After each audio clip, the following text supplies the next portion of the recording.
Right, so Steve Barclay, a man whose existence swings from being comparable to that of a unicorn, given how often he's cited, to wishing we hadn't seen him at all as he shows up to punch down on all of our health workers and our health service as hard as he possibly can.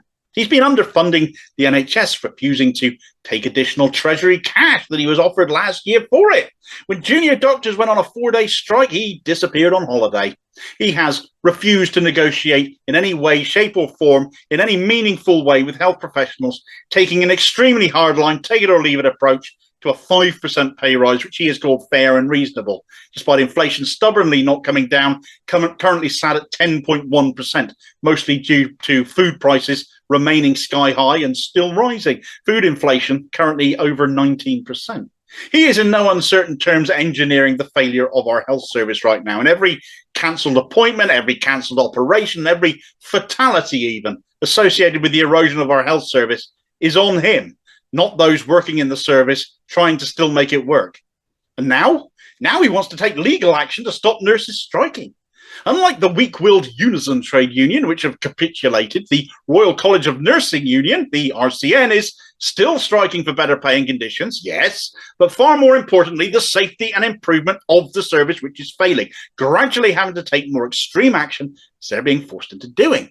The set of strikes in question, scheduled for the 1st and 2nd of May, are apparently going to affect A&E and Cancer services. Now, you might be shocked and appalled at that. This is where they've literally been pushed to, with no option but to escalate because these patients are being failed by the service as it stands now. Not doing this will be worse for those needing those departments in the long term. It's awful they've been put in this position, but it's Barclay that has forced their hand. The ballot for this action was passed on the 2nd of November last year, which, under our oppressive strike laws, gives the trade unions a mandate of just 6 months before they have to reballot members for further strike action. We aren't allowed another say on who runs the country, or Brexit, for instance, for several years, but trade union action, 6 months before they have to renew their mandate to strike. Still think we live in a democracy.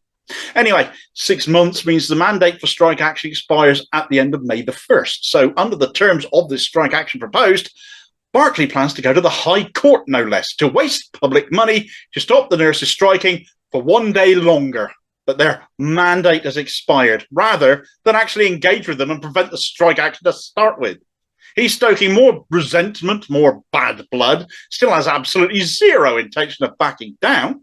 The pay offer is pathetic. Just because one pathetic union took it doesn't mean others will. Of course, Barclay is blaming the RCN for this, isn't he? I wouldn't have to go to the High Court if you call off the strike and put in place appropriate derogations to protect patient safety. That's his position, notwithstanding the fact they wouldn't need to go on strike at all if you entered meaningful negotiations with them instead of disappearing all the bloody time. Well, he could show his face for long enough to go to the High Court and has done so. They'll decide by the end of this week if the strike action is unlawful, and his justification is that the government cannot just stand by and let the union break the law. Well, the law is shit. We have some of the most draconian anti-trade union laws going here in the UK. They weren't repealed by Blair. They weren't repealed by Brown. They won't be repealed by Starmer either. And you're kidding yourself if you think otherwise. Just because he says it, he couldn't lie straight in bed. He can't support them on the picket line. Don't imagine he will in government. The RCN has said it'll have no choice but to cut short its strike action to just 1 day if the High Court sides with Barclay. It's another stalling measure, another show of absolute unwillingness by this government to do what is needed to ensure safe levels of care are provided, instead preferring to treat nurses like criminals by dragging them to court. Gone are the days where they were heroes and got claps, isn't it? Functionally, Steve Barclay is an obstacle to ever resolving these health service strikes, be they nurses, be they junior doctors, or whoever. He ought to be docked his own pay for failing to do his job and resolve this matter, especially when he is inciting further bad blood in taking such reprehensible action, all to avoid sitting down and negotiating a settlement properly. He's failing in his duty, failing in his job. Why should he not face consequences for that? Solidarity with the RCN. All more power to your elbow, guys. Fingers crossed the court finds in your favour, and by doing so sends a message to Barclay to stop wasting public funds and get his arse in gear.